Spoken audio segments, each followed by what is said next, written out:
skeptics always say, what do you mean a zero energy home? There's no way you're going to get enough sun in January to power your home.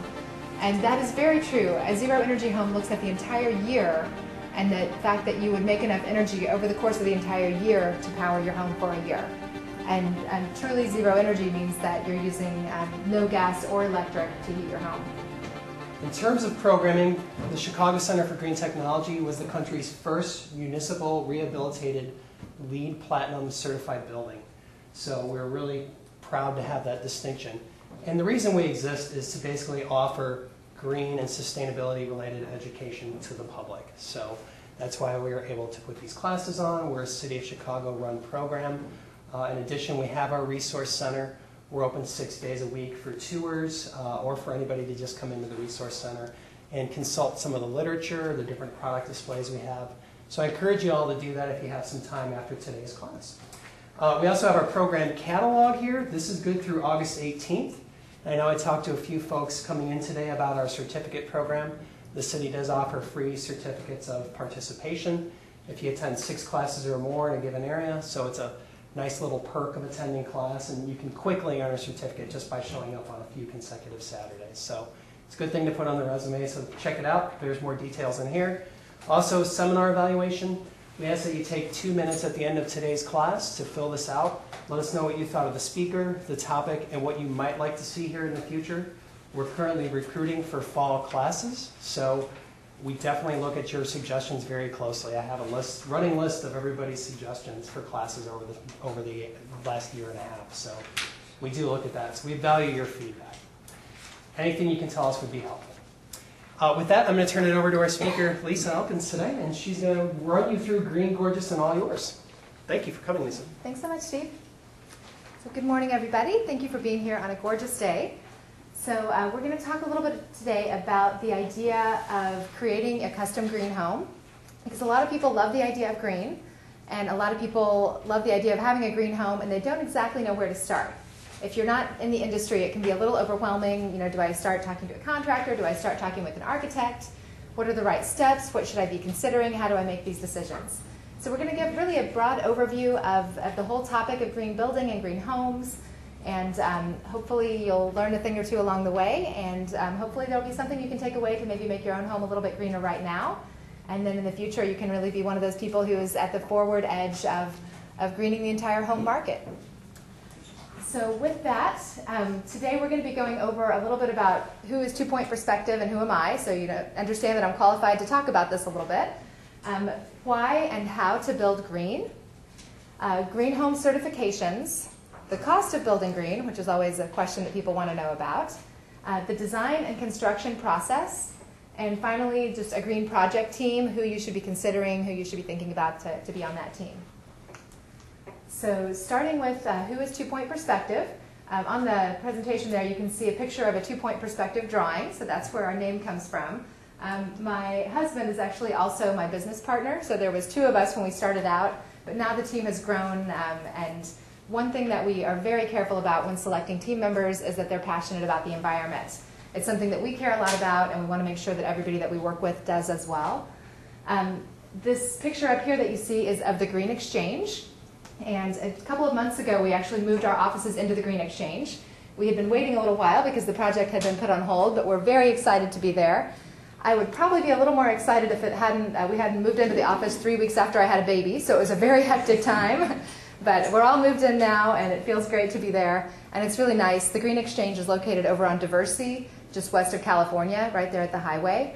And it's exciting because everyone in the building is an environmental company, so all of our neighbors have the same values that we do, and we can all kind of collaborate on different things, so it's a nice community. Moving ahead, we've been lucky to be working on green projects in a time when it's still kind of new, and it's been very popular to talk about. So we've been getting a lot of press about that. When I talk to business owners about one of the reasons to go green, I talk about the amount of press that you can still get because it's a highly interesting topic. So it's kind of interesting. And as homeowners too, if you do something extraordinary or unique or exceptionally green, it's wonderful to be able to share those experiences in the press as well. So that's kind of one of the things about the green movement is everyone's excited about it, and you can share and tell other people what you've done. We'll talk a little bit later about the LEED process, but if you're going for LEED certification, you can actually get points for sharing what you're doing with the community and with your neighbors and hosting open houses. So sharing the knowledge is really an important piece. We, as a firm, do commercial work and residential. And the nice thing about that is that the work kind of informs each other. So sometimes we'll find a fantastic product for our commercial projects, and it turns out to be a good resource for residential projects as well.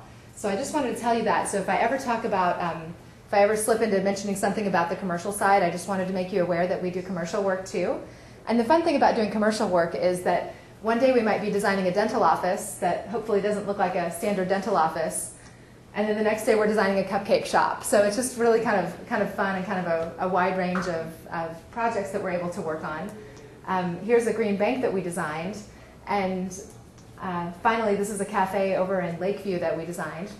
And the interesting thing is, while they're very different building types, we get to see how green can be inserted into all of those. So it keeps us on our toes and keeps us very energized about the work. Actually, I'd love to learn a little bit more about you guys, just as we get started here, so I can kind of taper the content and customize it to this group. So who is working in a green field currently? Okay, great, a few hands there. And earlier I know there was one person from the building industry. Has anyone else shown up in the building industry? Okay, one there, that's good. And who is familiar with LEED for Homes? Excellent, about half of you. The Chicago Green Home Program? I think that's the same half. And what about the Regreen program? Excellent, okay, so a few people there as well. So that helps me, and it's nice to know where the starting point is here. So now we're going to jump in and talk about why and how to build green.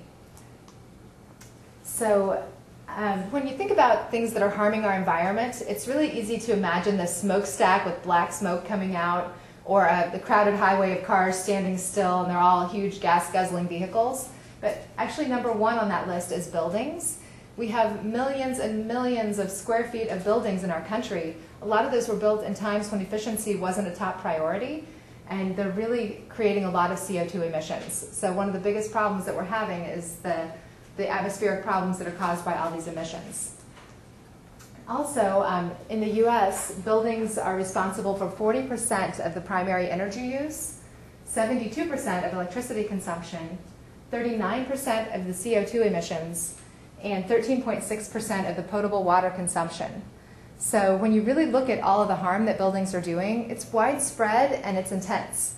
So as a young architect, I was very excited to be out of school and to start working, and I moved to San Francisco and learned very quickly that the profession that I had chosen was not a very good one for our planet. And that's pretty disheartening at the ripe old age of 23. So I very quickly decided that I wanted to learn about how to be a better architect and how to build greener, which was easy to do on the West Coast at that time.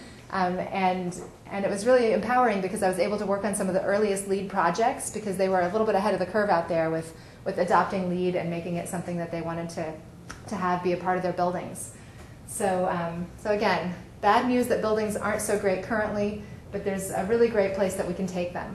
So when you build green, you can reduce your energy use by 24 to 50%, reduce the CO2 emissions by 33 to 39% on average. You can reduce the water use by 40%, and you can reduce the solid waste by 70%. Buildings, or the unused parts of buildings, fill up a huge percentage of our landfill. So when you're being responsible, there's just so many things that can be better. And generally speaking, and this goes for the commercial and the residential side, there are 5 main areas where you can be responsible with your buildings. So the first is with site planning, the second, water management, the third, and the big guy, is energy.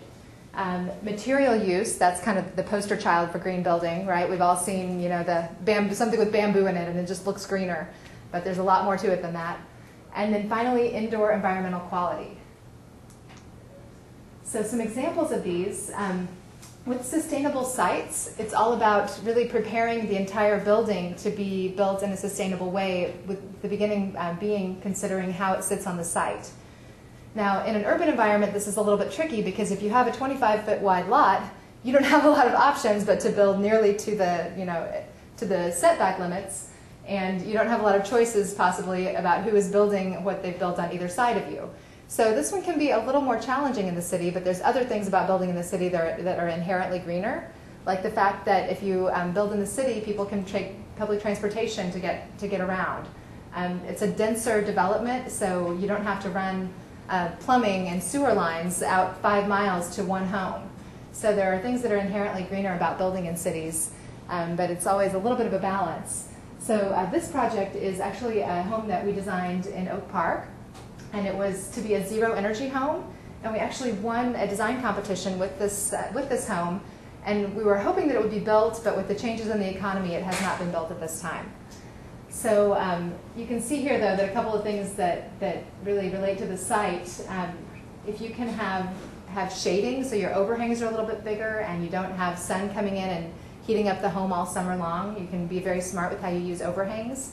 Window placement is also important, so being very conscious. Is this the north side of the building, the south side of the building, the east or the west? Because all of those have very different ramifications with how the sun comes into the building and what that means to your energy bill and to the comfort level in the home. Other things that you can do include using permeable pavers that allow the water to stay on the site instead of taking all the water that falls in our rains and sending it all into the sewers, which then get overflowed and then back up into our waterways. So there's just a lot of things that you can do to be thoughtful when you're looking at the site and how you're going to build on a site. This is actually a garden project, and again, extending outside of the home and thinking about what you're using as materials in those outdoor spaces. So making good choices there is also important. And then I'm going to move on quickly to water efficiency, because in our society, we usually filter water about 7 times through an intense series of filters, and then it's so clean that we can drink it and be hopefully quite healthy drinking it. And then we use that water that's been treated 7 times to flush our toilets. So it's just really interesting that we're going to these great efforts, and then we use water for things that don't really require those great efforts. So things like reclaiming water, using rainwater to flush toilets, using rainwater to water your garden, which actually the plants prefer rainwater anyway without the added chemicals. There are just a lot of smart things we can do here. On the home front in particular, if you are purchasing new fixtures, always make sure that the faucets are the water-saving faucets. Now, you don't want to do that for a bathtub, where the whole idea is to fill up the bathtub as quickly as possible. But you do want to do that for your sinks, because every time you're turning on that water and brushing your teeth, you can save a gallon here, save a gallon there, and it really adds up. The other one that you'll see over the toilet there, and actually here's the close-up view before the sticker was taken off. Dual flush toilets are a great idea. So with a dual flush toilet, if you do the half button, it takes about 0.8 gallons per flush, and the full flush button for solids takes about 1.6 gallons per flush. Now, if you have an old toilet in your home right now, something from the, say, 80s, you're probably taking about 6 gallons of water every time you flush the toilet. So here, at the worst case scenario, you're using 1.6 gallons. So really replacing toilets is something that can make a pretty big impact even in your existing home. And of course, when you're building from the ground up, you really want to get it right. And it's a good investment to buy the best, the lowest quantity of water flushable that you can afford. So, and these work really well too. If you buy a good quality toilet, it's not going to be, some people complain about that they're not very effective, but if you buy a good one, they're very effective. You won't notice the difference, except when you get your water bill, it will be significantly less. So energy and atmosphere. I mentioned a moment ago that energy is kind of the big guy. If you're going to get one thing right in a home, make it the energy, because that's where you have the biggest impact on the environment outside of your home. So of course, there are a lot of ways that you can save energy. And then, as you'll see here, this is a solar panel installation that's on a project we did recently. It's even better when you can make your own energy. And so there's 2 basic types of solar panels. And those are the photovoltaics, and those are the ones that take the energy from the sun and create electricity. If you are having trouble remembering, photovoltaic has the word volt right in the middle, so you can remember that those are making electricity. And the other type are solar thermal panels. And those are the panels that actually heat hot water. So there's water kind of running through the tubes, and the energy from the sun is being used to heat water. But that has other other uses. Obviously, you can keep that heated water and use it for showering and hot water needs in the kitchen. There's also a way that you can take that hot water and use it to boost the efficiency on a furnace, like a gas furnace. So it's interesting that you don't just have to use the hot water these days. There's other things you can do. But creating your own energy, it's a really powerful thing. You know that way that someone is not burning coal somewhere so that you can have electricity. And that feels quite good. As far as other things that you can do that don't require creating energy is just, once you've heated your home, insulating it really well so that that heat that you put into your home stays there. So this is a project that we worked on where the walls were quite thin, and it didn't make sense to rip off all the drywall. This is a very low-tech approach, by the way. So we ended up just actually cutting holes and putting insulation in that 1-inch cavity just to make it a little bit more airtight than it was before. And really, though, a bigger way to make an impact is to have your whole home, if you have an existing home, or if you're buying a home and you're going to be doing some serious renovations, to have it weather sealed. So that's where they come in and they do an analysis and they really seal up the entire house. We actually had that done on our personal home last year, and they test before and after, and just by them adding insulation, we received a 24% increase in the efficiency of our home. And an increase like that is something you tell potential buyers too when it's time to sell, so that can create a nice benefit for you too.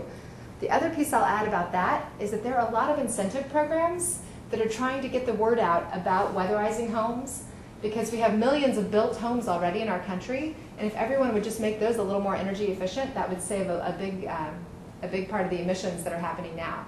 So that's something that they keep trying to get the word out about. It's not the sexiest part of green building, so the word is spreading slowly, and that's why these incentives are in place. So the Center for Neighborhood Technology, not to be confused with the Center for Green Technology, but the Center for Neighborhood Technology often runs those programs, so you might keep an eye on those, or you can always just do general research to see what's coming next. So moving on to materials and resources. So earlier I mentioned that when you see it's a project with bamboo, it automatically kind of has that green look and feel. So the first slide I put here for materials and resources has to do with bamboo. And the reason, of course, that it is an eco-friendly material is that it's a rapidly renewable material. So rapidly renewables are generally considered to regenerate themselves within 7 years.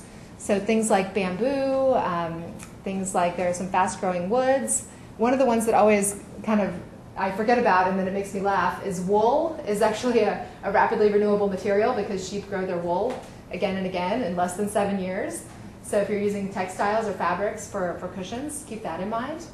So it's a really powerful thing. Of course, there are also some plant-based materials. You can actually buy, if everyone knows what like MDF board is, it's like particle board where they push the little pieces of sawdust together in a glue.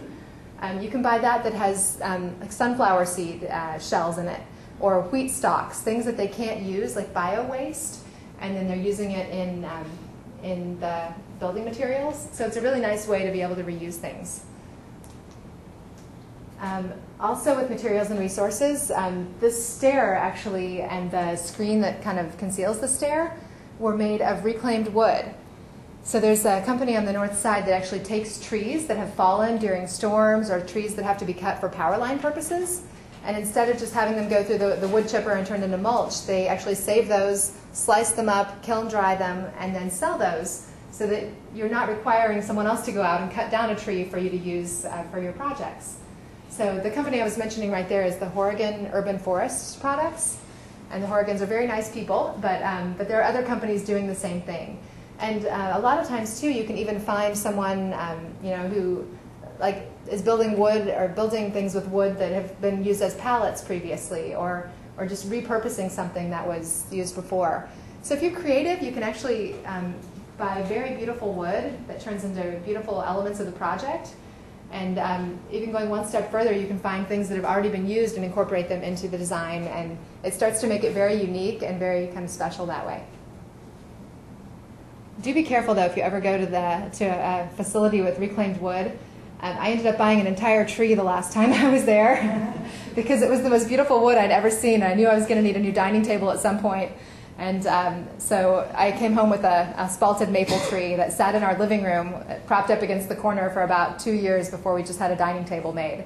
So you might fall in love with something and come home with a tree. So, and then finally, recycled content products. So everyone hears about recycling. We all know that we should recycle when we're getting rid of things.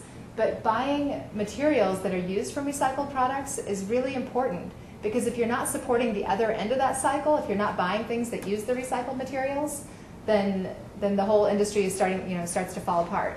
So in this particular example, the panels that you see here that are kind of on the side of the bridge element, those are actually made from an eco-resin product that has recycled content. And this is just one example, because there are hundreds of materials these days that have recycled content. If you're buying tile and you can't find something with at least 10, 20, 30% recycled content, you're not looking very hard these days. There's a lot more of it out there. So it's really refreshing to see. And I do have one small story about recycled content. A couple of years ago, it was much harder to find. This was about 3 years ago. And so we were working on a project, and it had kind of a tight budget, and we were looking for something specific. And I called a tile shop that was in the merchandise mart. And so I called and I said, hey, I'm looking for something with recycled content. What do you have? And the guy put me on hold for a minute and came back and he said, we really don't have anything. And then I called back a few days later about a different project, and I said, you don't have anything with recycled content in this realm, do you? Because I'd been asking about something different the week before. And he said, no, we don't have anything recycled content there.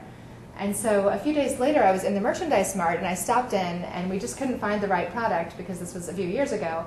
And so I was going to say, I know you don't have anything with recycled content. I'm going to need to look at the other things. And as I said, I was looking for something with recycled content, and the guy cut me off, and he said, everyone keeps asking for that. We're going to have to start stocking more things with recycled content. And I didn't tell him it was probably me all 3 times. But the more people ask and the more people buy recycled products, it really makes a nice difference. So think about that and be conscientious when you make those decisions. Now, indoor environmental quality. This is the one that people really don't think about having to do with green building.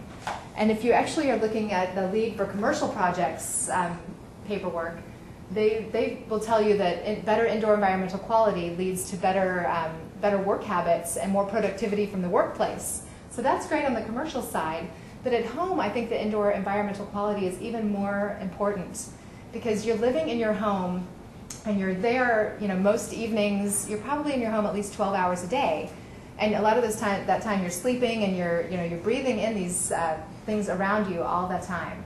And here in Chicago, where we have really cold winters, people really are inside a lot during winters, and being inside a healthy building instead of an unhealthy one makes a big difference. So indoor environmental quality is one that's easy to kind of push away, because it's a lot of things that you can't necessarily quantify very easily. But it's really important, because at the end of the day, we only have one body to get us through this life, and the better care you can take of it, the more you'll enjoy life. And so when you're painting, when you're choosing flooring materials, always look for non-VOC products. VOCs are volatile organic compounds, and they're really things that you shouldn't be breathing. It's why when you walk into a room that's just been painted with traditional paint, it almost knocks you down, because the fumes are so strong. And when there's always warnings on there that pregnant women shouldn't be breathing this. But my thought is that if it's bad for the woman carrying a baby and it's bad for the unborn baby, it's got to be a little bit bad for everybody else. And people that breathe too much of that, or if you're sleeping in that room every night for a week when the fumes haven't quite dissipated, it's really not good. So just being a little more conscious, I think, is very important. So I mentioned that we had a baby recently. This is actually her nursery. And we made very sure that we use non-VOC paints and finishes, and it was really important to us. Mattresses are the other things if you have babies, because they're so close to those all the time, but that's not really architectural, so I'll move on. And finally, plants. So we need oxygen to live, and plants need carbon dioxide. And they take that carbon dioxide and turn it into oxygen. So if you can find a way to work plants into your home, it's a great thing. It's good for the air quality. They look really nice. And a little design trick is if you use multiples of the same plant, it just has a little bit more of a designer flair. So as many plants as you can keep alive, I say go for it. And they look really nice and fresh as well. And then one last slide here. As more and more people are trying to go green, sometimes there's reasons that they're not able to pursue it as much as they would like. And the image on the left here shows kind of the entry point into a green home. So if you can't do anything else, make your home as energy efficient as possible and as healthy and safe as possible. So that's kind of the entry level into having a greener home. If you're able to, if you're building a new home or if you're doing a serious remodeling job and you can do a little bit more, again, you'll see the top two remain the same, but creating a durable home and a water efficient home is kind of the medium level. And durability is so important because there are a lot of homes that were being built, especially in the last 10 years, that haven't been of very good quality. And now as architects, we see that because people are coming to us with big problems that need to be solved again. Things like a home where all of the drywall has to be ripped off because the home wasn't water sealed properly. Poor quality really will cost you a lot more in the long run than good quality. And then also maintenance. Who wants to spend all of their free time, all 5 minutes that we end up with free time of a week, who wants to spend that maintaining things that could have just been built appropriately to begin with? So durability is one that I think is really essential. And then, of course, we talked a little bit about water efficiency already and how that can save money and be a good example, too. And then over here, if you're really able to get it all right, then you can add on there just to be environmentally responsible and a sustainable community. So again, that's thinking of buying a home or building a home in a place where you can walk to things. So it's more than just having a green home. It's what that green home allows your lifestyle to be like. And so a lot of people don't think that far down the road, but it's important. And the environmentally responsive one, of course, that's looking at where you are and the sources that are coming to your home and responding appropriately. So if you're in a really, really hot environment, not having a bunch of windows on the south side. If you're in a really, really cold environment, maybe making the doors a little bit smaller so that you're not letting that warm air out all the time and making sure that the house is sealed really well. So just really thinking about the environment where you are. So now we're going to go over some green home certifications. And I know earlier we talked about a few that some of you are quite familiar with. There's going to be a few others on here that you may or may not have heard of. So we'll jump right in with the ReGreen certification. So ReGreen was created with the recognition that we have millions of homes already that could stand to be a little bit greener. So whether you're just going to make a few small changes or you're really going to do a gut rehab of a home, ReGreen is a really powerful tool. Now, professionals who go through the ReGreen training are just called ReGreen trained. And there's not actually, you don't get a certificate at the end of a ReGreen project. It's like a guideline that you can really look into to make sure that you're doing things in a good way. Now, if you're really thinking about building this way or renovating this way, and say your home doesn't qualify for a different certification, the hard thing is that you might do things that are very green, and it might be harder for buyers down the road to understand what you've done, or people that are coming in to understand. So we've worked on projects where we use the ReGreen standard, and we actually document it along the way, and then we can give people a binder at the end that has kind of a list of, here's why my home is green. Because a lot of times, 2 years later, the homeowner can't even remember what some of the decisions were that were made along the way. And it really helps them to be able to talk about it, to be able to keep an eye on things to maintain it. And then when they're going to sell, they don't have a certificate. It's not like my home is LEED Gold, but they have something that they can pass on to show that that was a part of the process. And the USGBC and the ASID actually developed ReGreen together. And more recently, ASID has taken over and are really running the program. And that is the American Society of Interior Designers, again, because this is all about rehabbing a home. So there's really some great things you can do. Some of the benefits of ReGreen: healthier indoor environment, more comfortable home, more durable, more energy efficient, and more environmentally responsible. So no big surprises there. And if you'd like to learn any more, regreen.org is the website. So I think that's an important resource because not everyone is able to achieve certification for different reasons. And actually, I'll say one quick story. We did a home recently, and the client actually lived in San Francisco at the same time we did, although we never knew each other out there, and had just bought a new home and is incredibly green-minded. He just really gets that this is a great way to build.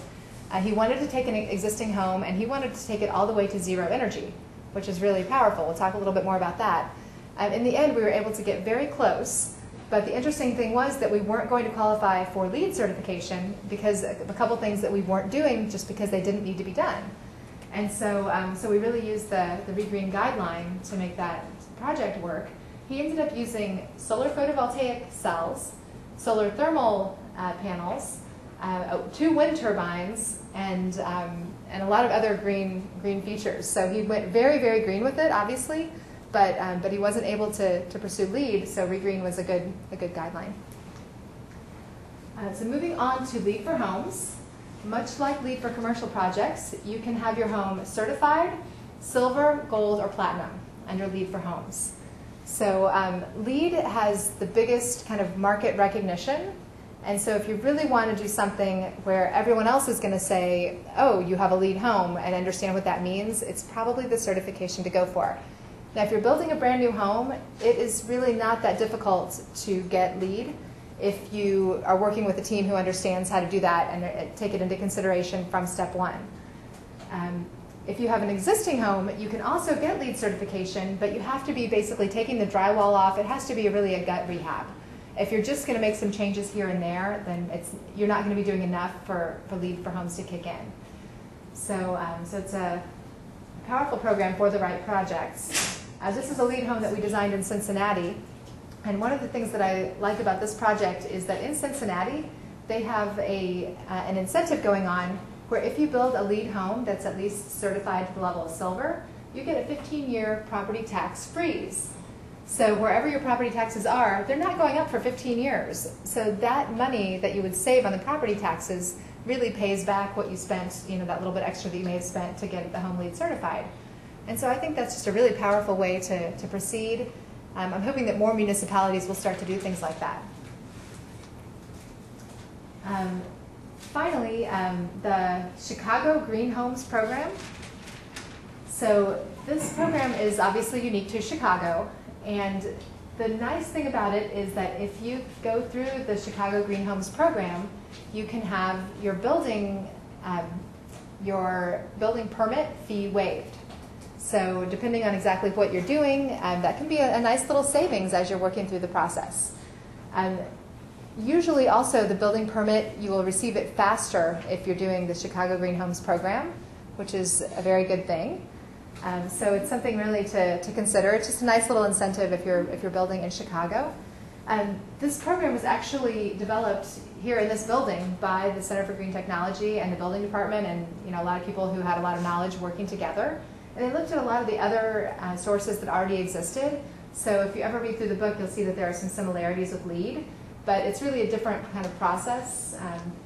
Whereas LEED, you get points and you can get to different levels.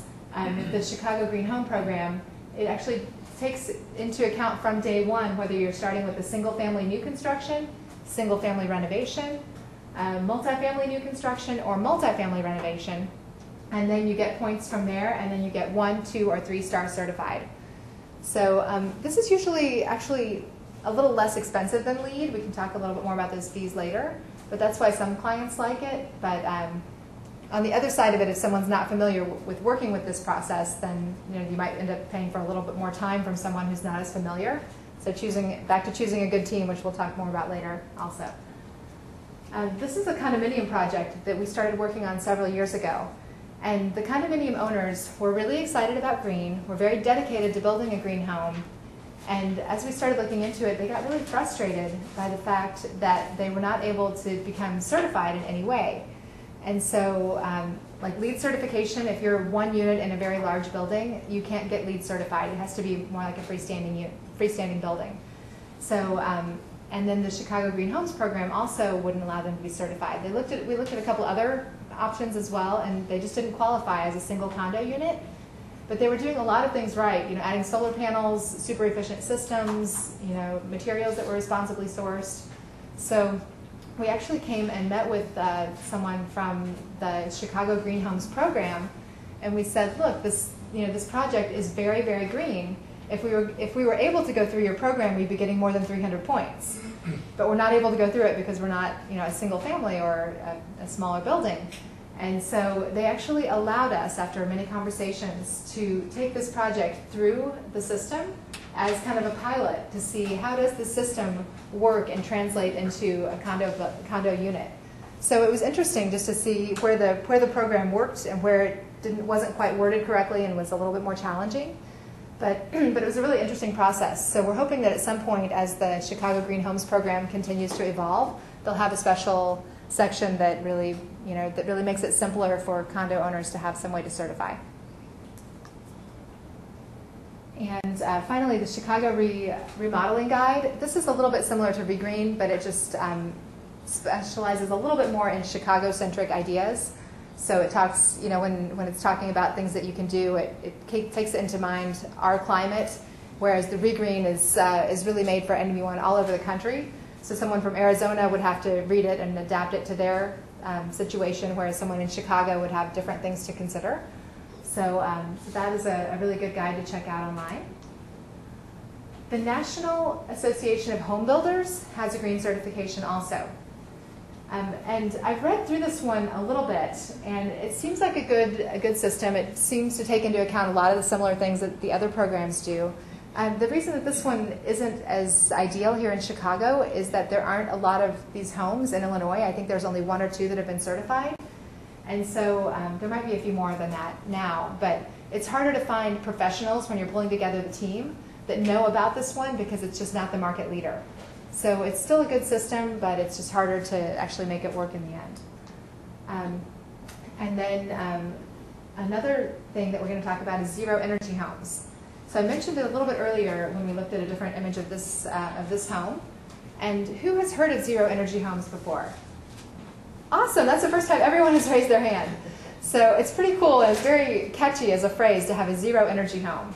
And the idea of using no energy is wonderful. Skeptics always say, what do you mean a zero energy home? There's no way you're going to get enough sun in January to power your home. And that is very true. A zero energy home looks at the entire year and the fact that you would make enough energy over the course of the entire year to power your home for a year. And truly zero energy means that you're using no gas or electric to heat your home or to make your home work. So, but it does look over the course of the entire year, which is how it works. We have actually solar panels on our own home. My husband is also my business partner, is very techie and loves gadgets. So I was excited about the idea, and then he really got on board and got excited about exactly how much energy we're making every day. And so he pulls it up every evening and says, we made 14 kilowatt hours today. So it's really cute. And it's nice because we're making a lot more energy right now than we use. And we do try to live also in a way that's not overly energy consumptive. We don't set our air conditioning at 68 all summer and leave it running for 3 days when we go on vacation. We're very conscious about how we live, but we're making a lot more energy than we're using right now. And the nice thing is we actually go down and see our meter running backwards most days. Even when we might have the AC on a little bit or, we're using things in the home, we're still making so much energy from the sun that the meter runs backwards. So then at the end of the month, we get the electric bill, and there's no charge for the electricity because we didn't use any, but there's like a negative statement that says how much we kind of have credit now. And then in January, when we get like 1 hour of sun on a day if we're lucky, then we'll be kind of using up that credit. So that's how that works. So with our home, we're hoping that we can balance out to zero electricity for the year, but we didn't have a large enough roof to actually get to a point where we could go more than that. And we have a gas heating system. So in the winter, we're still going to need that gas to heat the home. So we don't have a zero energy home, but at least we're able to offset all of our electricity use. But a true zero energy home, you won't have either electricity or gas bill. So the nice thing is that there's actually a certification program now that I just have learned about recently, where they're certifying zero energy homes, and you do have to prove to them that you're exceeding the requirements. And so it's nice to know that instead of just a concept, or instead of someone just talking about it, that they can actually certify that now. And when people hear about zero energy, the first thing they always say is, how do you do that? And it's really not that hard. I'm actually surprised that there aren't more zero energy homes that are being built. If you have a source of capturing energy, like solar panels or wind turbines, And then you have a system that uses that energy very efficiently. And this little image here is of a geothermal system. That's what we were proposing for the home you just saw.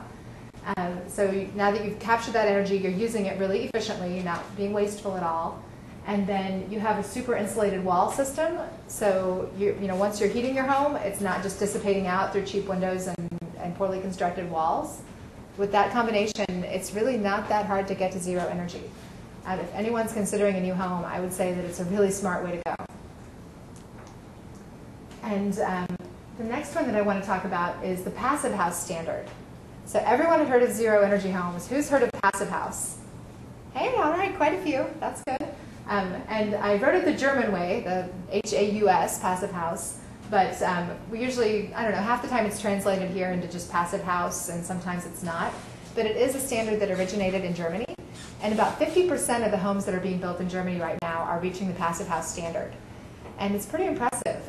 In Europe, in 2010, they had reached a level of having 25,000 Passive House homes, which is kind of nice. And in the same year, we had 13. That's 13 homes, not 13,000. So they had 25,000, we had 13. Clearly, this is an area where there are some good things happening, and we need to learn more about it and start to grow. So the basic idea of Passive House is that you design the home in a way that works with the environment. So if you can see this diagram here, over here you have the sun coming in to the windows and heating up the home. So now this part of the home, is getting really warm. This is going to be usually the south side of the home here in the northern hemisphere. And then what happens, though, if you don't have a system that's designed well, is over here, in these sections, it starts to get really chilly in the winter months. So you take the energy, you take that warm air here, and you send it into the system, and then it comes out over here as supply air, so that you're really recirculating the air. You're saying, we have heat coming in on one side, now let's take that and circulate it throughout the entire home to keep things more comfortable. So it's a little more, it's interesting because it's actually a simpler system of building. People had been building this way for thousands of years. It just made sense in your climate where you were. You weren't going to put huge windows in the wrong place. And then when things like air conditioning came along, we all got very kind of silly with how we thought about building. And we thought we can build whatever we want, wherever we want, and just stick a great big air conditioner in there. And of course now we realize that all the emissions and the consumption that air conditioner uses isn't very good for the environment. So going back and kind of remembering how people used to build, it makes a lot of sense. So putting windows where they matter. One last thing, a lot of times these floors where the sun comes in and hits, people will use really massive flooring, like something like a concrete floor, where it takes that heat and absorbs it, and then it keeps those floors warm after the sun goes away, and your home stays warm at night because you've got these warm concrete floors that were heated all day by the sun. So it's really interesting. It's actually a simpler way to build, but it's a little bit harder to wrap your head around. So it's where you really need a good engineering team as well as an architect who knows how to design this way, because it really takes both to make it work.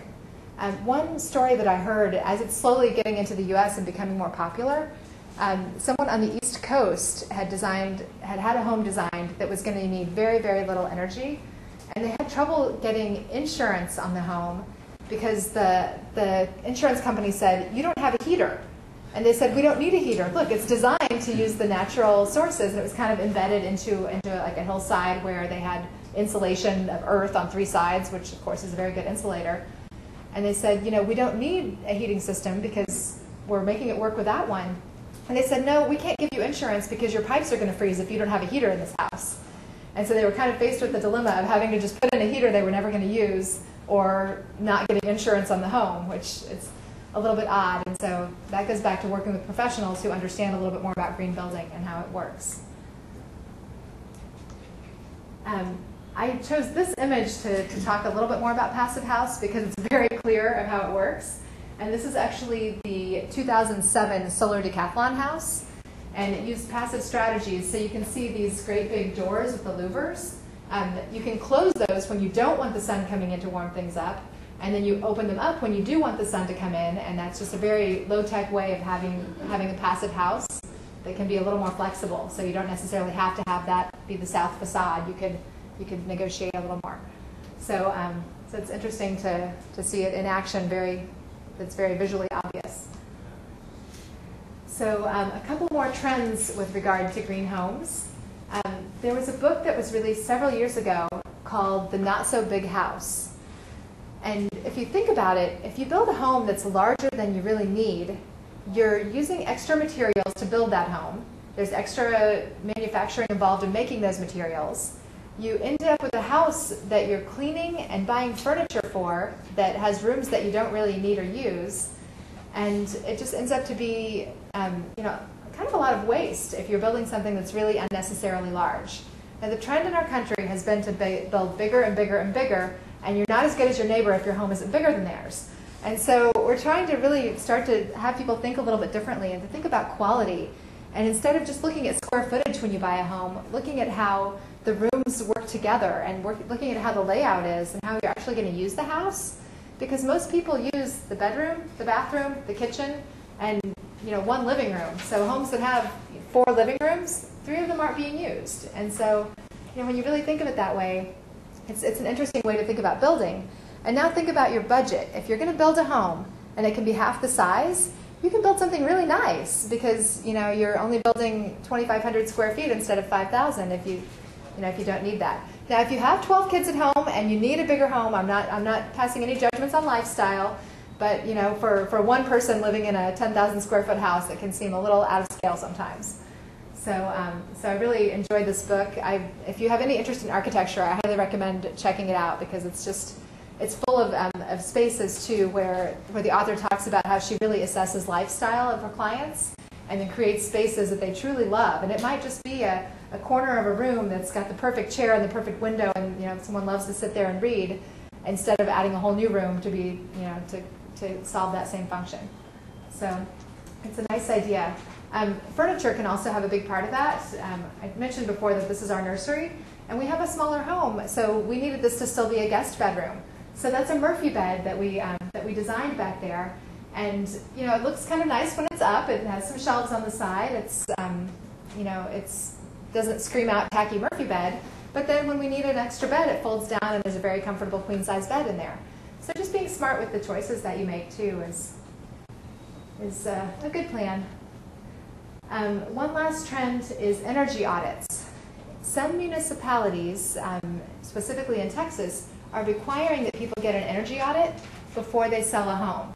And that's because, especially down there where air conditioning is something that they use 9 or 10 months of the year, people use a lot of energy. And if you just buy a home and you're not looking at that kind of level of energy consumption, the bills were really shocking to people. They didn't realize they were going to be paying $1,000 to have their home air conditioned in August. And so they started requiring that people be more aware of that. And an energy audit basically assesses your entire home, where you're leaking air out of your home and what you should do about it. And if you get a good energy audit, they'll give you a list that tells you what changes you should make to your home. And the top things on the list are where you're going to get the most impact. So if you're going to start taking that list and making it work, you actually work from the top down. So these pictures show a blower door test happening. And a blower door test is where they open your front door and then they replace it with this big red plastic door that has a fan in it. And then they use that fan to suck the air out of your home. And now you have a negatively pressured home. And as you know, everything always seeks to kind of balance itself out. So air starts finding its way back into the home to balance out that pressure. And as that's happening, they can walk around with a little smoke stick and see where the air is coming in. Or you can actually use cameras that show, the infrared cameras that show where heat or cold is coming in. And you can really figure out where all the leaks in your home are.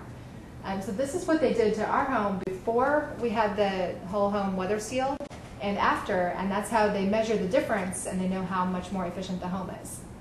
So it's an interesting thing. And if you're doing the Lead for Homes process, they actually test it at the end to make sure that it's as energy efficient as you said it was going to be when you were designing it. So moving on, I'm going to talk a little bit about the cost of building green.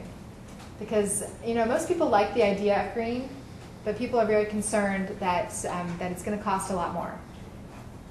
And the truth is, it does cost a little more upfront in our experience. Now, how green you want to go and which green measures you want to use have a lot to do with the costs, of course. So if you're doing something like putting solar panels in, that's a big upfront cost. Within the first year, you can usually get incentives back from the state and the federal government that cover most of that. And then over the next 5 to 7 years, you can usually pay back the entire system. So that's one example where you make an investment up front, and then after 7 years, the investment has paid itself off, and you get free electricity for the next 20 years. So it's obviously a good investment if you can afford to do that up front. Another area, though, where you might add a little bit more is by buying quality materials.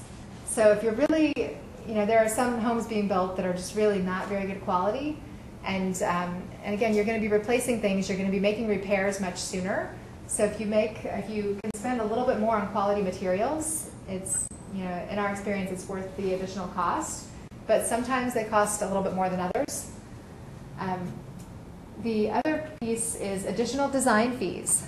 So depending on how far green you want to go, you might have to pay an architect that you're working with a little bit more.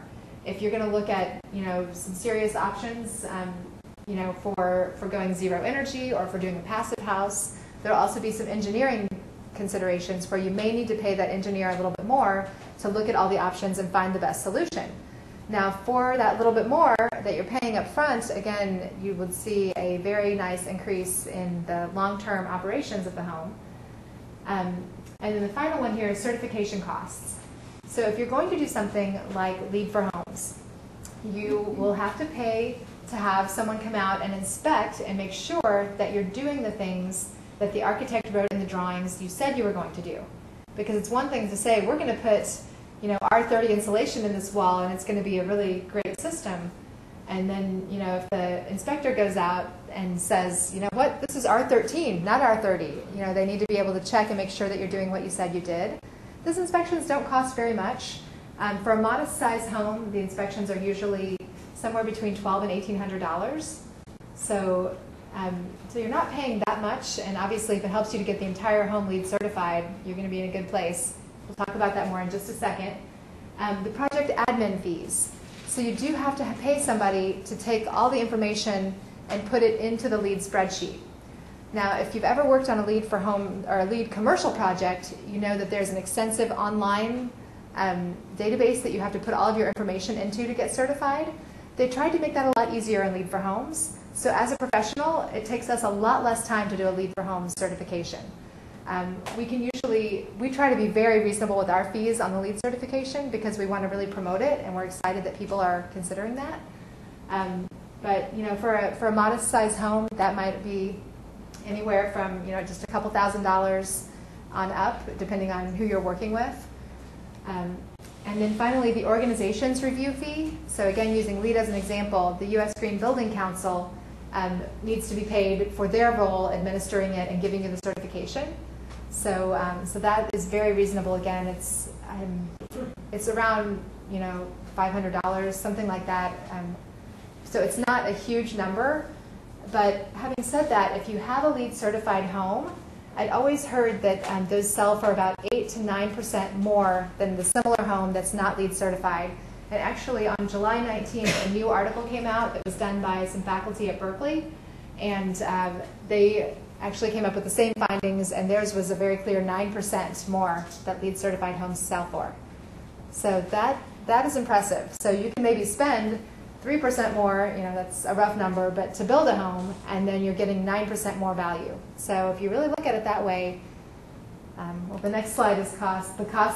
Is called the cost of not building green. So if you're looking at not building green and you're looking at lower quality items, which are not green, you're looking at more frequent repair costs. You're looking at higher utility costs. So again, you don't put quite as much insulation in the walls, and a lot more heat dissipates through those walls, and your heating bills are higher. You're also looking at reduction in health and quality of life if you're not living in a healthy and green home. And you have a reduction in your resale value, because if everyone else starts building LEED and you're the one that isn't LEED, that's not a good place to be as compared to certified homes. And then finally, you're going to pay the full building permit price if you're working in Chicago, whereas if you're going through something like the Chicago Green Home Program, or if you're going through LEED, you can also go through that program. and get your building permit for free. So there are costs both ways. And you know, the tricky thing about talking about cost is when you're talking about tile in a project, you can talk about tile that costs $1 a square foot, and you can talk about tile that costs $600 a square foot. You can find tile anywhere within that range, and that's not even considering green. So then all of a sudden you say, I want recycled content, but you can still find recycled content tile for $1.50, $2 a square foot. So you know, it's not, it really has more to do with how you're building the home and the decisions you're making than green in most cases, because if you're spending $2 a square foot on recycled content tile versus $600 a square foot for non-recycled content tile, you know, clearly those are just different things that you're thinking about. So that's what makes it so difficult to assess that. Does that make sense? I know it's not a very clear answer. I wish there was just a very clear, it costs 2% or 3% more to build green, but it has to do so much with the things that you're considering. One great resource actually here in Chicago for building green is the Rebuilding Exchange, and it's located right at the corner of Ashland and Webster. And I recommend, if you haven't been there, that you go check it out, because as homes are deconstructed all around the Chicago area, they take the pieces and parts of the home and they resell them there. So it's not like an architectural artifacts where you might walk in and find an amazing fireplace assembly for $20,000. It's more like, you know, the hardwood flooring that was in this old house has been pulled out, and you know, they gave all the planks to the Rebuilding Exchange, and you can go there and buy reclaimed wood for $1 a square foot. So it's very different in that it's the pieces and parts more than the architectural elements. And it's a great place to find some good deals on things and to end up with something too that has a little bit more character and a little more interest. So even though you might be building a new home, it's got a story behind it that it's, you know, that the wood floors came from 5 other homes that were torn down in Chicago. So things like that, or you can actually save money and be green up front. So it's interesting to really put that whole picture together. So now we're going to talk a little bit about the design and construction process. And if people have never worked on an architectural project before or have never built a home before, it can be a little overwhelming. And that's why choosing a good team leader that's going to walk you through the process and keep you feeling comfortable is really important. So one of the first things that we do when we're starting to work with a client on a new home is to sit down and really talk about the way they live. And then we create this spreadsheet, which is actually the program. And the program is like the list of spaces that are required in a home. So if you can see this one here, you know, it's talking about they need a kitchen and they need a pantry. That's not very shocking. But sometimes people need, you know, special needs, or they need a larger mudroom to store special equipment. Or they have an in-law that comes and stays with them for several months out of the year, and they need to consider that. So every home is a little bit different because it's being custom sculpted to suit a lifestyle.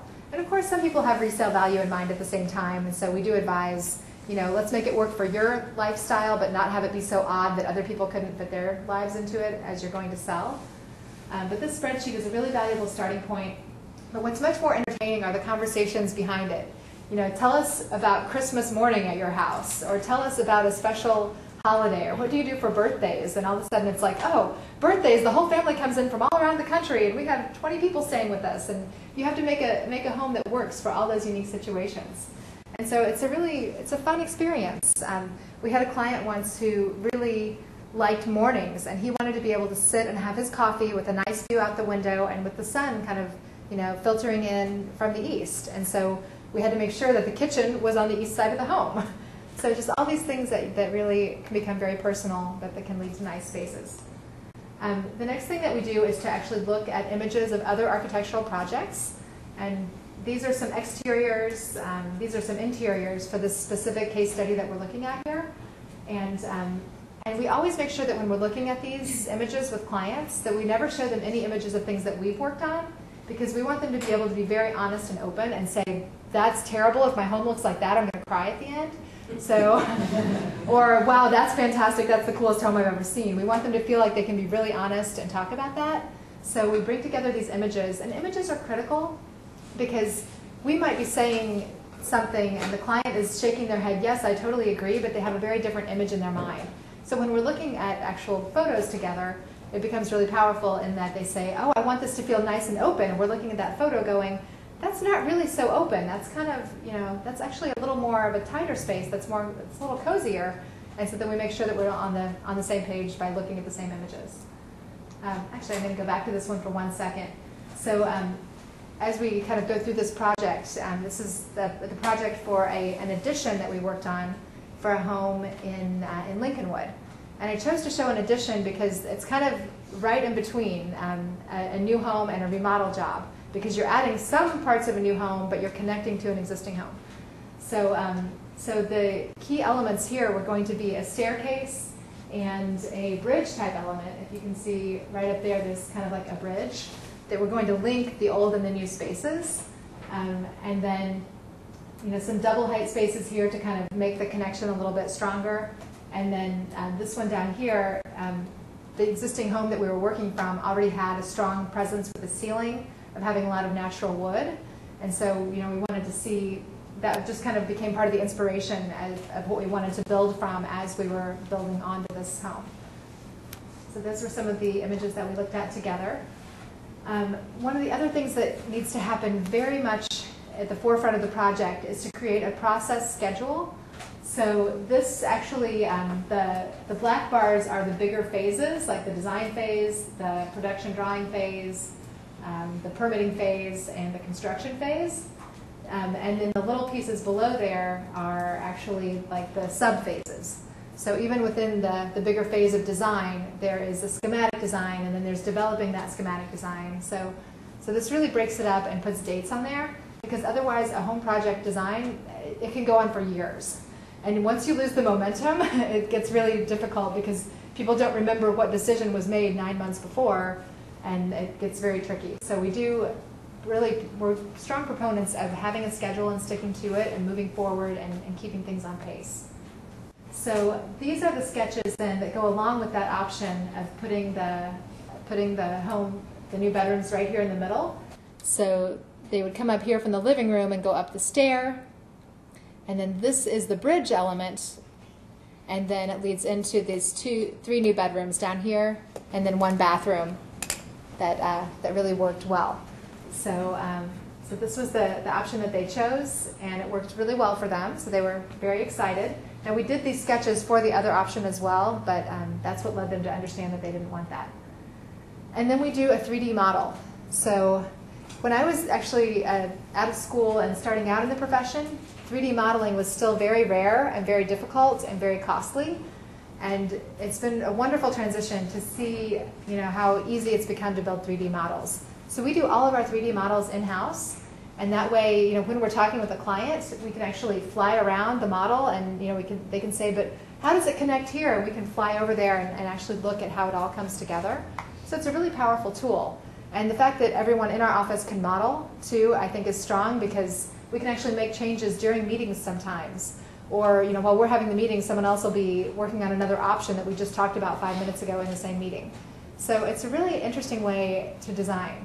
Now, when I was younger, we would actually, as architects, draw everything up. We'd be drawing in plan, we'd be sketching, and then we'd send the plan drawings, the floor plans, out to a rendering company who would then create a perspective and watercolor it or color pencil it and then send it back. And it was really, they were beautiful drawings, but if something wasn't quite right, we'd get it back and we'd be like, oh, that doesn't look exactly like we wanted. This piece is a little too heavy. I wish we could scoot this over. And it's done. It was watercolored. There's no going back. So it's really interesting to see how that's changed the profession. But I think it's really helpful for the architects, and I also think it's really helpful for the homeowners. So here, it didn't end up being brown, but you can see the addition right there. And working with, we didn't want to actually use brick like the rest of the house was looking like. We wanted to do something that would be an accent to that, because it was feeling already like a very heavy house with so much brick. And so we actually did a cement board siding to be an accent to that. And you'll see that final picture in a minute.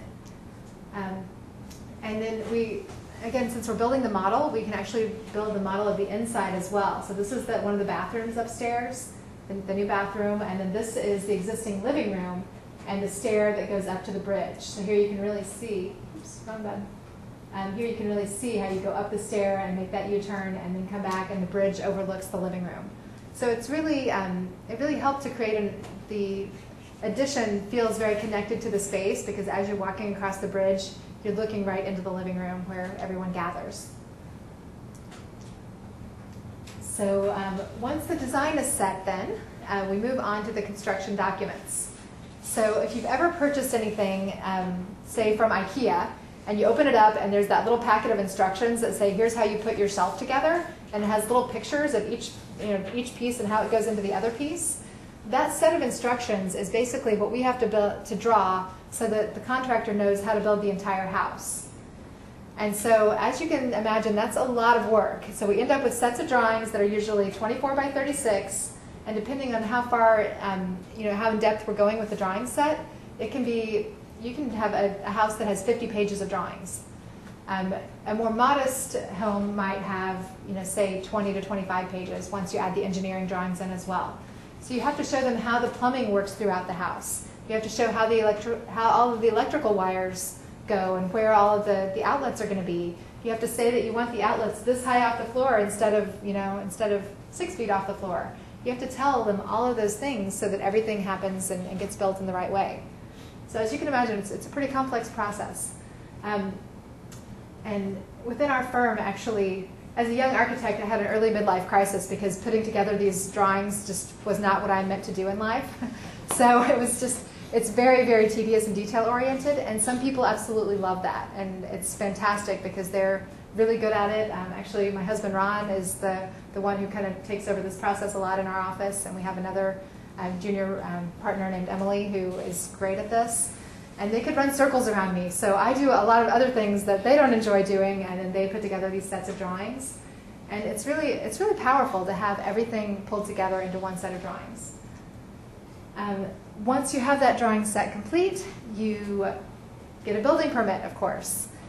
Getting a building permit is a little bit of a wild card depending on where you're going. Some municipalities are very difficult and very strict and very slow. Others are very easy to work with and friendly and fast. So it's always an interesting process. We've worked in just about all the areas around Chicago now, and so it's kind of interesting to note that that we may have to add a couple hours into our fee for sorting through building department issues in certain areas that aren't as friendly or aren't as cooperative.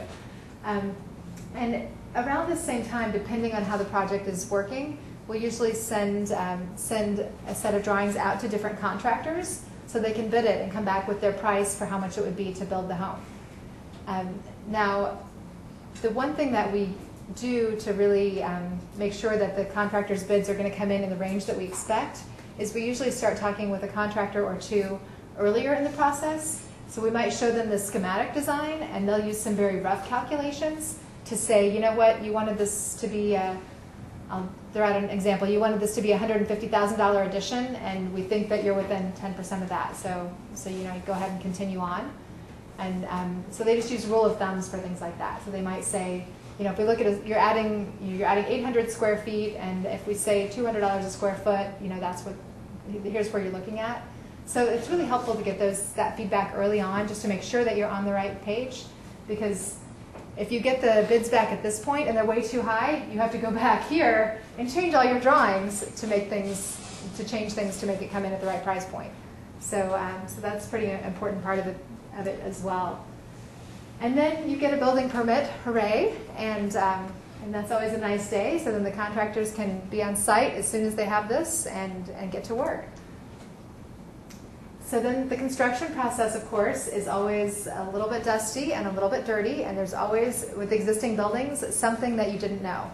So, there's always something, we always say to leave a little bit of money set aside for a contingency, because you never know when they're going to open up a wall and a pipe that everyone thought was going to be there is located 3 feet over, and now it's right in the middle of a doorway that you had planned. And so there's always something that's unexpected, and leaving a little bit of being a little bit flexible and approaching this with the understanding that can happen is a good way to proceed. So you can see here they're starting to add the addition, and here's inside of the same one. And then this is the living room, if you remember, where the bridge is going up over there up to the left. And if you remember back to those early inspiration images, you can see their space here with the wooden ceiling is starting to be a little bit reminiscent of that. That's why that was part of the process. And then when it was all wrapped up, they chose to use a color that had a little more contrast to it. And I mean, we feel like this kind of filled a void in the home, and that the massing of the home remains very strong, and it looks like an intentional design. There's nothing worse than driving down the street and seeing something that you just look at it and you're like, wow, you know, did they even understand what that was going to look like before they made that addition? You know, I've seen things that kind of look like a spaceship landed on top of the house. And so it's just really understanding what you're getting ahead of time is important. And if you remember that little 3D model of the bathroom, here you can see the final product. And except for it being a real photo instead of the model, you can see it's very much the same. And a lot of eco-friendly materials were selected here. So we were really happy that they went ahead and used those and made good decisions on the plumbing fixtures as well. And then here's the final stair and the bridge. That's my favorite photo from the whole project, just that bridge that kind of links it all. So as you can see, there's lots and lots of pieces and parts that happen for a home to be built, or even just an addition. So, you know, so having a longer term vision and having someone to really guide you through all those steps is critical. One thing that can be really frustrating for people is newer architects who have just kind of started working on projects on their own, or sometimes if they might be trying to moonlight and they work in a firm during the day. A lot of times they know how to do the drawings, they know how to design, but they don't know how to manage a project, and it can get really tricky and ugly if things get out of whack, because there are literally thousands of pieces that have to happen in the right order to make a project work. So it can be a little tricky that way. So finally, to talk a little bit about the project team.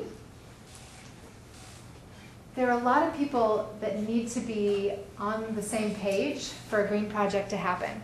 So if you're shopping for a property, or if you're shopping for a home that you're probably going to make greener, having a real estate agent that understands the green world and can connect you with good people is really a strong place to begin.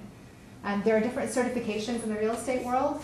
And so a certified eco-broker is one. So if you're looking for someone to help you out with that process, working with someone like that ensures that they're going to have the same values. Working with an architect who has built green before, who understands the process. If you're considering LEED for homes, you want to make sure that that person has worked on LEED homes before. If you're going to do this Chicago Green Homes program, you want someone who knows that, because you don't really want to be paying them to learn a system while the project is going on, because they're probably going to bump their fee up a little bit more to cover that extra time as well. So finding someone who already is familiar with this and that can really escort you through the project is a great way to start that. Designers, that's an interesting point, because architects and designers often overlap in their scope. So architects, might do this much of the scope, and interior designers might do this much, and there's this big area in the middle where they overlap. So making it really clear, and a lot of projects, people decide that they don't need an interior designer if they have an architect that they trust on board, or they'll bring in an interior designer to do just specific pieces. It can just be really tricky. So working with an architect and an interior designer that have worked well together before, we think is a really strong starting place for that. Where this can become difficult is, I worked on a project once as a young architect, and we had created a home where there were these beautiful windows, and they were actually built out of cherry wood, and it was really the focus of the room. And so the client had spent more to have these nice windows and the nice framing around them, and it was a beautiful facade within the room.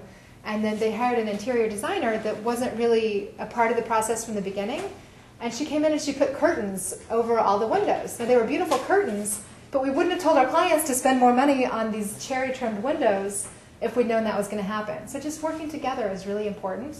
There's some wonderful interior designers out there. There's some great architects, but making sure that they're going to be able to work together is important. Having said that, there's also some arrogant architects out there, so making sure that they're going to be friendly about working with other people is part of that as well. Certification specialists. So certification specialists are people that will help you through like the LEED process or the NAHB process. So again, just making sure that they are either part of the project team or are well acquainted. So in our projects, we do the LEED certification on those projects as well. It just makes sense. We already know the drawings. We're going to be able to do it for a lot less money than bringing in anyone else usually. So people just use us for that service as well. If an architect hasn't done that before, though, you might need to bring in someone else. And of course, bringing the team together as early as possible is really a strong way to proceed as well. Energy auditors. So if you're buying an existing home and you're kind of wondering where to start and you want to make it a lot greener, talking with an energy auditor is going to be really important because, again, they can give you that list of things, the top things that you should do to make the home greener.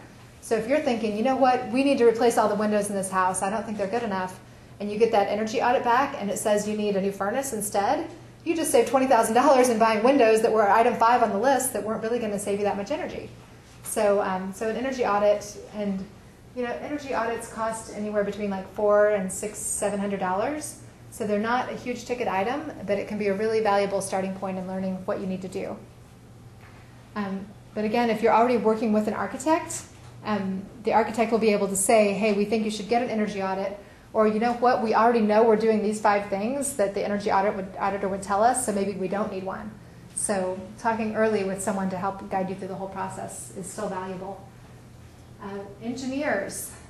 So there's a couple different ways that you can work with engineers.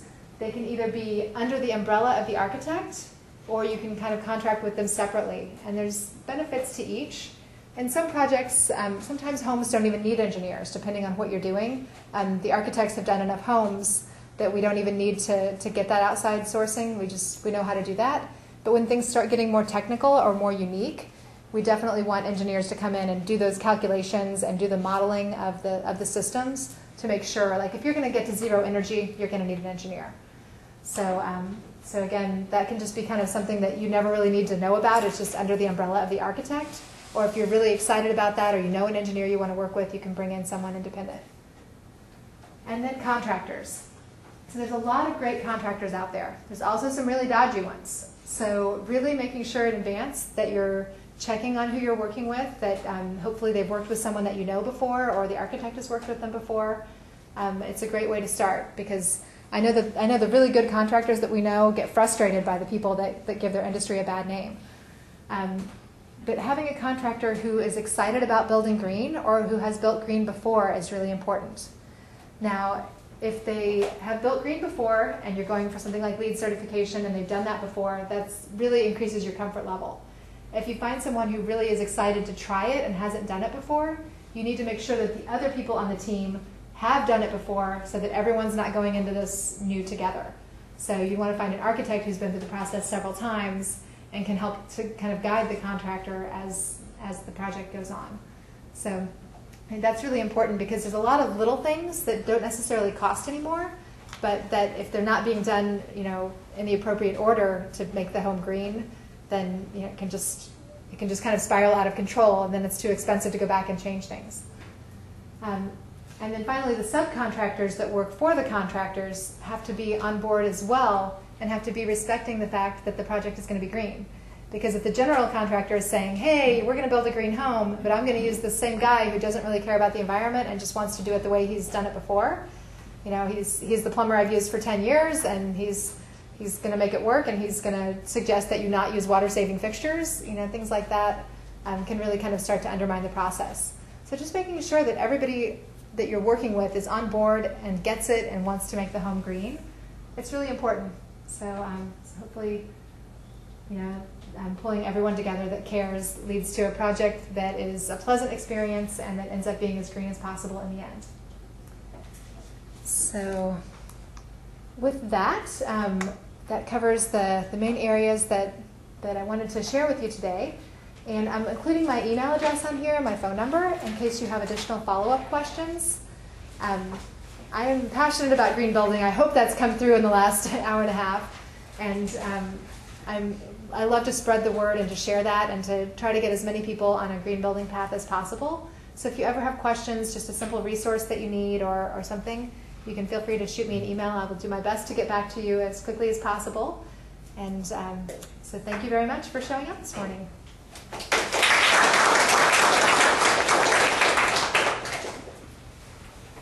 So I realized that was a lot of content, And I do like breaking things up a little more usually, just to take questions as we go along. But I hope that, that throughout some of that you guys came up with some questions, and I'd love to hear what they are now, and hopefully they're helpful. The answers are helpful to other people as well. Hi, what's your question? In the picture of the kitchen that I think is your kitchen, is the shelving or whatever it is off in the right-hand side actually out of bamboo? It's bamboo colored, and you were talking about bamboo. But Yes, everything in the kitchen is bamboo, and so all of the cabinets. Actually, in that particular project, which it is one of the projects that I showed was our kitchen, and we tried to make it as green as possible, of course, because that's what we're passionate about. And so one other thing that we did, instead of throwing all the lower cabinets into a landfill, we just used the same cabinets, moved them around a little bit, and had new doors made. So they look like brand new cabinets, but we didn't have to get rid of all that waste. And then the upper cabinets, because we got we don't have a lot of upper cabinets now, we actually donated those to the Habitat for Humanity Restore, where people can come in and buy cabinets from them. So So did you start from scratch with the? I mean, you can buy bamboo shelving. A lot of the bamboo shelving that you saw in that example was custom made. So the same woodworker that came in and made the cabinet doors, he made actually a little wine rack in one side. We had like 4 or 5 inches left over, and we were looking at this long sliver of space thinking, I know what we can put in there. So we have a nice vertical wine rack. And then behind the stove, there's a piece that comes up and then goes over, and that's all out of bamboo as well. And bamboo, if you know a lot about it, when it grows and it gets to about 5 inches in diameter, that's usually when they cut it down. It's usually strong enough by that time to be a good building material.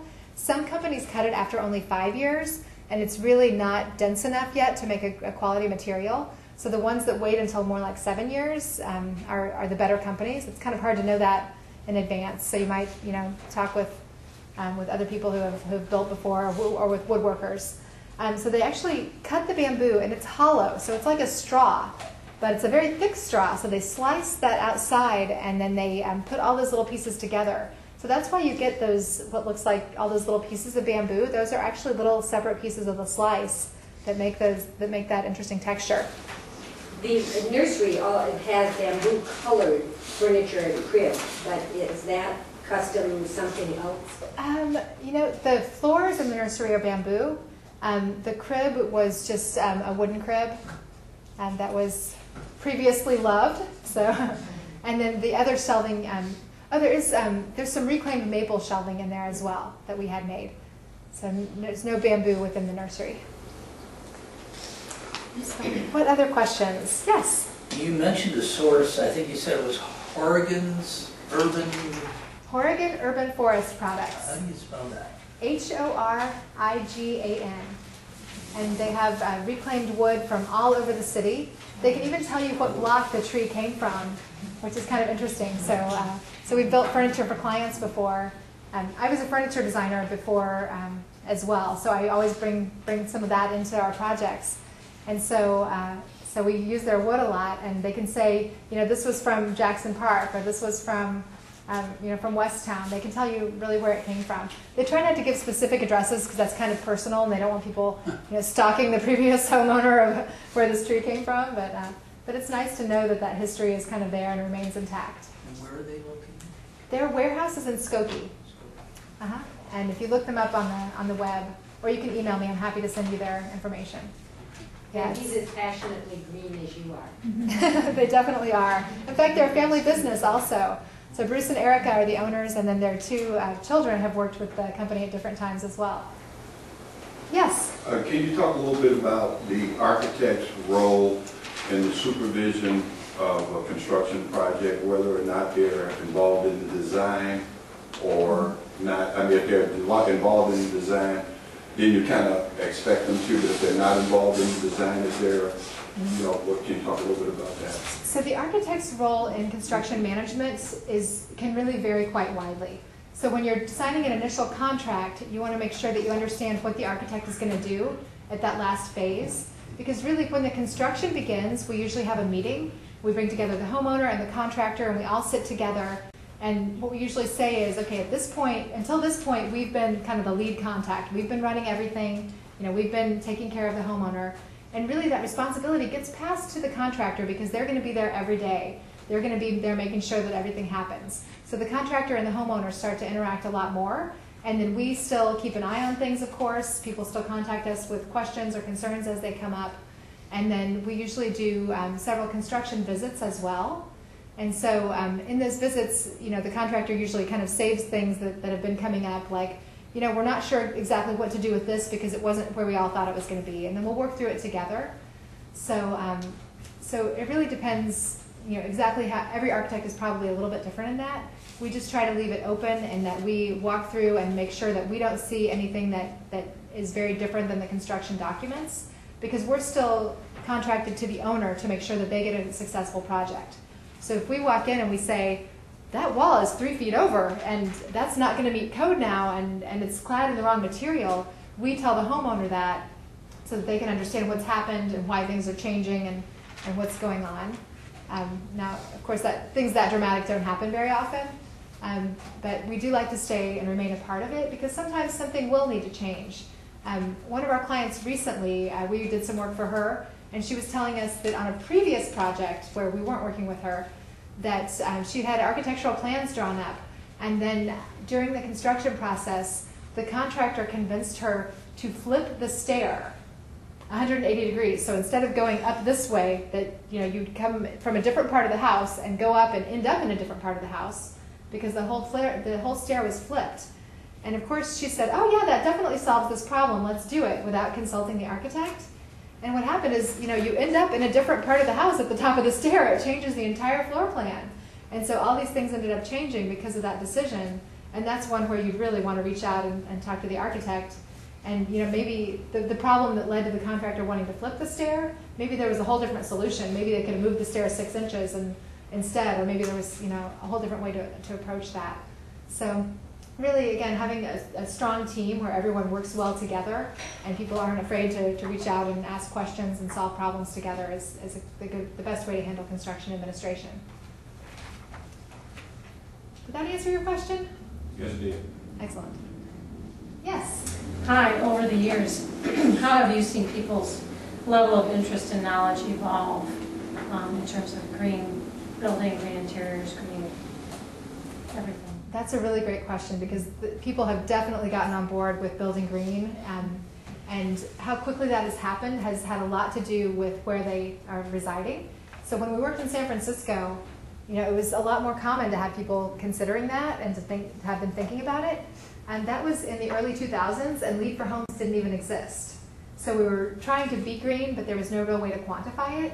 And I think the strength of having certifications is that everyone likes the idea of being green, but the certification really proves that you've done it, and it doesn't let you slack off halfway through and say, I'm going to save a little bit of money here and go with the cheaper material. You have to stick with it to get certified. So I think that has been probably the biggest factor in pushing along the evolution. When we moved to Chicago in 2005, I was really surprised that I did not see very many people around Chicago that were interested in the environment. It just didn't seem like the community was very large. When I discovered green drinks, and finally it was like, oh my goodness, I'm not the only one who cares. It was a great feeling. But then since 2005, it's really skyrocketed. So many people are realizing, I think they're realizing that it's a better investment. If you have the money to build green and you're not doing it, it's just a ridiculous oversight, really. And I heard someone say recently that that people who can afford to build green and don't, they're going to have to look their grandchildren in the eye in 30 years and explain to them why they didn't do what they could to protect the planet. I mean, it's really bothersome when people don't make that choice. Yes. You mentioned LEED certification. There's silver, gold, and tech.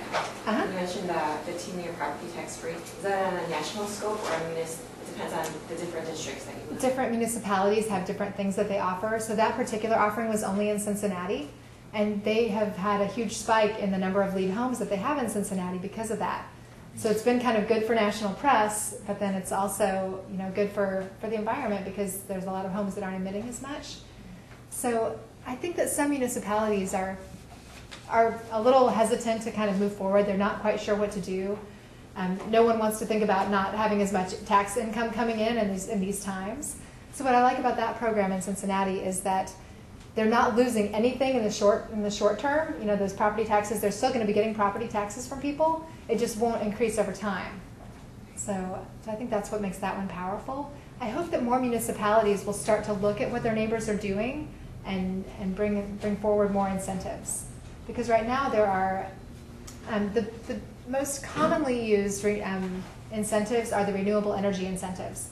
So if you're putting on solar panels or wind turbines, you can get 30% rebate or 30% tax credit from the federal government. So that's money that comes right off of your taxes the next year. And then with the state government, you actually get a check back in the mail for 30% of your system. So, I mean, so 60% of a system that you're considering is paid back. The problem is the state incentive runs out of money very quickly because so many people want to do solar panels. So you have to be prepared well in advance of when they launch the program, because within about one day, the money is gone. Literally one day. I'm not kidding about that. We missed it the first year and had to wait a year. So that's a tricky one. Yes? Have you ever worked with an energy efficiency mortgage, the FHA program that allows you to wrap those kinds of like energy efficiency things into a refi or a mortgage on a... You know, we worked with a client a few years ago who was doing that, and there are some good incentives through the mortgaging programs. We always refer that piece to the Green Choice Bank guys. They were our clients. They're 2 of the 3 founders of Green Choice Bank are lead APs. So they're lead accredited professionals, even though they don't really have to be for their industry, but they wanted to make sure that they understood green building so that they could help connect people with banking resources that would help them like that. So, so I know that those are great programs out there, and I think the real piece of that makes sense is that these loans take into account the fact that your bills are going to be lower. So say, you know, a normal home might have a $150 gas bill every month in the winter. They understand that if you have a very efficient home, you know, you might have a $30 gas bill, so that you're going to have a little more income that you get to save, so you could put that extra $120 toward your mortgage. So they make it work accordingly so that you can, they understand that you'll have a little more money to put toward the mortgage, basically. And bankers would probably laugh at that explanation, but I was trying to clarify it a little bit, and it's a little more complex than that. But there are some really good programs like that. So are there other questions? To build off the lead questions, Lisa, when you were running through the special inspection pricing, the project admin, the review fees, so for a single family home, typically it's in the $5,000 range then? You know, again, every architect is probably different with the way they do that, but that's approximately what our projects have been coming in around. And again, we try to keep the lead fees reasonable. And if we've been the architect for the project, there's a lot of things that we can just do as we're going. So we're not going to charge the client for that. That's just part of our process. And then, of course, there are a few extra things we have to do. There's actually a spreadsheet in Lead for Homes that has about 12 different tabs at the bottom. And so we have to go through and fill out all this information at different times in that spreadsheet. And so that's how we make sure that the whole project is meeting all of the areas that it needs to meet. So, and it's one of the smart spreadsheets where all the tabs are linked together. So it's pretty complex, but it's much easier than the Lead for Commercial projects, which is why that we can be much more reasonable with that. But say 5,000 to 7,000 for an average size home is a good approximation. Good ballpark. Okay. Mm-hmm. Thank you. Yeah. So other questions? Yes. When somebody asks for renewable energy, such as solar panels, how do you advise in terms of the deregulated electricity market so that you can go ahead and buy a 20% green electricity or 100% green electricity? So the deregulated energy market and renewable energies, they're kind of coming from 2 different places, because if you've got renewable energy, you're going to be making all of your own energy, ideally, so there wouldn't really be much else left to purchase. Now, having said that, it's my understanding that ComEd is still the connector for all of these companies. They basically keep track of and repair the hard wiring that brings the electricity into your home, no matter who you're buying the electricity from. So, so if you're not buying electricity from anyone, you're still paying ComEd to deliver, you know, again, at nighttime when we're getting energy from the grid. we're paying ComEd for the delivery service, but not for the energy. So if you're able to produce all of that, then you don't have to worry about it. If you are only able to create enough energy to do part of your use, then I'm not exactly sure how that would work with purchasing the remainder. I would imagine you can purchase the remainder from anyone on the free market, and then... Well, I guess I'm saying if somebody wants clean energy, how do you say, hey, well, you could invest in solar panels, or, you know, I don't know a lot about buying green power, but is that something you say is another option that, you know, is another good way to... We do suggest that. I think anytime people can create their own power, it's more impressive. But certainly, if your roof isn't conducive, or if your neighbors all have very tall trees and there's no way you can create your own energy, then that's a great way to do that as well. So there are companies, and one that we in particular used to recommend had an offering where if you switched your electricity to them, you would save approximately 7% over the standard bill, and you'd be using all wind energy. And I think that was a great idea. And the other offer was, though, that you could save 11% and you could still be using the dirty coal. And I really hope that saving 7% was a good enough incentive that people would stop there and not try to save a little bit more and go back to the cheaper one with coal. But it's nice, and it's a very confusing area. I know there are a lot of companies that do that. The company that we were most familiar with was actually purchased by someone else recently. So now I don't even know what the name of that company is. So it's a confusing place to be, but if you can purchase wind energy instead, I think that's a great plan. We used to do that in our home, and I think it was $10 or $15 a month to offset all of the energy that we used it was on top of our normal bill to make sure that it was coming from wind. But now there are much better deals, like I was saying, where you can switch the entire company and make sure that they're buying wind power on your behalf. I think the confusion comes from the fact that you're going to have the same wire bringing the same electricity into your home.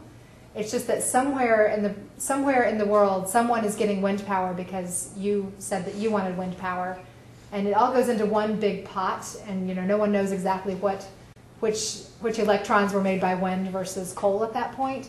But the fact that you're choosing that supports the entire industry. That was a confusing answer for a somewhat confusing question. So if anyone wants to talk more about that, I'm happy to. So, are there other questions? Do you know whether the city is looking into the possibility of letting builders or architects design be able to use the rainwater for plumbing fixtures? That's a great idea. Your building that you're in, you can do it. So rainwater, the question is about rainwater being used for plumbing fixtures. And it's a tricky one. The Green Exchange for our offices has a 40,000 gallon cistern below the building that collects rainwater and that reuses it. But Chicago is very concerned about water quality, and so you have to get a very special approval to get a system like that. So if anybody here wants to go put a rain barrel in their backyard and collect rainwater and water their plants, they're fine with that. But as soon as you want to bring that inside and flush your toilet, they get very concerned. And there's one story that I have about this. When we were doing some remodeling several years ago, we wanted to put in a gray water system that we'd found, and it actually takes the water from your sink when it goes down your drain. It just collects it in this little barrel, and then there's a little tube that goes, and you use that water to flush your toilet. And these systems are actually used all over the country, but they're not legal in Chicago. And we really wanted to use it, so I set down the road if I was going to get a special exception, and I was, determined. And about 15 calls into it, I realized it wasn't going to happen, and I gave up. But the reason that they were concerned was that, and again, these systems are used everywhere else, but there is a very, very small possibility that if some kind of bacteria got into that collection center, and then you flush the toilet and the bacteria got into the toilet, that it could somehow make someone sick. So that was their concern, and I hope that they'll maybe start to think about that a little differently, or do some research to see if it's really a valid concern, because I would love to see more water being reused that way. The quote that I hear that's really frightening is that water is the next oil in terms of the things that we're going to be fighting over, the things that are going to be the top of the politicians' list and trying to keep people happy, that there's just not enough quality fresh water. We've polluted a lot of it. The climate change is changing our watering patterns. The entire southwest portion of our country doesn't have enough water for the needs that are there. And so we're really going to have to figure out how to solve this. And that really there could be wars over water at some point. Yes. There's a house an existing house out in Oak Park where the couple are originally from Boston, and this spring they got permission from Oak Park to put in an entire gray water system. I haven't talked to her since she was real excited about getting the permission. Wonderful. But they were going to be starting it in June or something. And the other thing is there's a company that has made presentations here. I don't know if they're going to be on the schedule for fall, but it's called WAHASO, and I think that stands for Water Harvesting Solutions. But anyway, they have some test projects, and one of them has to do with using gray water in a Chicago Park District field house. And they've shown slides of it. There are various nibbling around the edges of the Conservative Plumbing Council in Chicago, and every so often something does get allowed as permission. But like the waterless urinals that were put in, a lot of people fussed because they smelled awful. So, you don't see those so much anymore. But this WAHASO has various suggestions that are solutions that they talk about in a lecture, trying different things, and then they develop a track record that the Plumbing Council can look at. Good, that's important. A couple of years ago, again, when I was doing my research, they said that only 3 or 4 exceptions had been made. Like one being the Green Exchange, one being a home that was, had a very thorough filtration system within their water reuse system. And so I know that if you're doing something bigger scale like that, where you're going to be saving a lot of water and using it, that you can go through the system and with much paperwork and meetings that you can get exceptions. But it's a complex process that doesn't make sense for very small installations.